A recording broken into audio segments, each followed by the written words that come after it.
अब हम पढ़ेंगे भारतीय न्याय संहिता 2023 में धारा 56। धारा 56 क्या बोलती है? कारावास से दंडनीय अपराध का दुष्प्रेरण। कैसा है? कारावास से दंडनीय अपराध का दुष्प्रेरण। अभी हमने पढ़ा मृत्यु या आजीवन कारावास से दंडनीय, अब हम पढ़ने जा रहे हैं कारावास से दंडनीय अपराध का दुष्प्रेरण।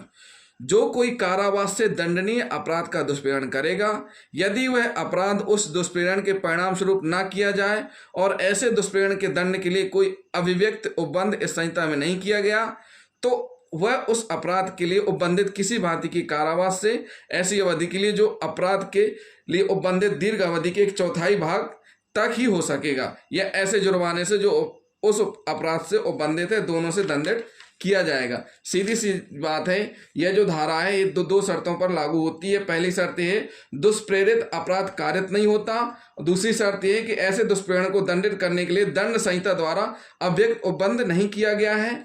उस दशा में दुष्प्रेरित अपराध के लिए निर्धारित अधिकतम अवधि के कठोर या सादा कारावास के 1/4 भाग या उतने ही जुर्माने से या दोनों से दंडित किया जाएगा। क्या किया जाएगा?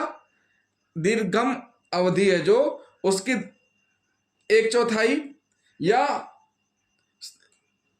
उससे संबंधित जुर्माने से दंडित किया जाएगा। मतलब सीधी सी बात है कि निर्धारित अधिकतम अवधि के कठोर या सादा कारावास के 1/4 भाग या उतनी ही जुर्माने दोनों से दंडित किया जाएगा। इस धारा में दिए गए दृष्टांत दोनों ही पैराग्राफ को स्पष्ट करते हैं। तो उदाहरण के रूप में हम क्या पढ़ेंगे? पहला उदाहरण पढ़ लेते हैं। क्या है? का एक दुष्प्रेरक है। इसमें क्या है? का एक दुष्प्रेरक है। खा को उकसा रहा है मिथ्या साक्ष्य के लिए। किस चीज के लिए? मिथ्या साक्ष्य के लिए उकसा रहा है। खा इनकार कर देता है। खा क्या कर देता है? इनकार कर देता है। तो ये भी दंडनीय अपराध है। और किस प्रकार की सजा मिलेगी इसको? इसको मिलेगी 1/4 सजा। किस प्रकार से? दुष्प्रेरित अपराध के लिए निर्धारित अधिकतम अवधि के कठोर या सादावास का 1/4 वास। जिस अपराध में मिथ्या साक्ष्य देने के लिए उसको उकसा रहा है, दुष्प्रेरित कर रहा है, उस अपराध में अगर मान के चलिए 10 साल की सजा है तो इसको कितनी मिलेगी? 2.5 साल की सजा, 1/4 मिलेगी।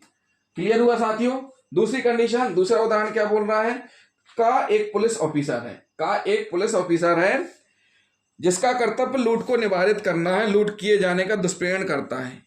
का एक पुलिस ऑफिसर है जिसका काम लूट को रोकना या लूट से संबंधित इन्वेस्टिगेशन करना है, लेकिन यहाँ का खुद पुलिस ऑफिसर होते हुए दुष्प्रेरक बन रहा है। किस चीज का दुष्प्रेरण दे रहा है? लूट किए जाने के लिए। लूट का दुष्प्रेरण खुद पुलिस ऑफिसर दे रहा है और इस स्थिति में लूट नहीं की जाती है। तो जो पुलिस ऑफिसर का है उस अपराध के लिए उपबंधित कारावास की दीर्घतम अवधि के आधे से दीर्घतम अवधि के आधे और जुर्माने से भी दंडनीय होगा। एक उदाहरण और, का द्वारा जो एक पुलिस ऑफिसर है और जिसका कर्तव्य लूट को निवारित करना है, उस अपराध के किए जाने का दुष्प्रेरण खा करता है। यहां यद्यपि वह लूट ना की जाए, खा लूट के अपराध के लिए उपबंधित कारावास की अधिकतम अवधि के आधे से या जुर्माने से दंडनीय होगा। तो साथियों ये क्या हुई? ये हुई धारा 56।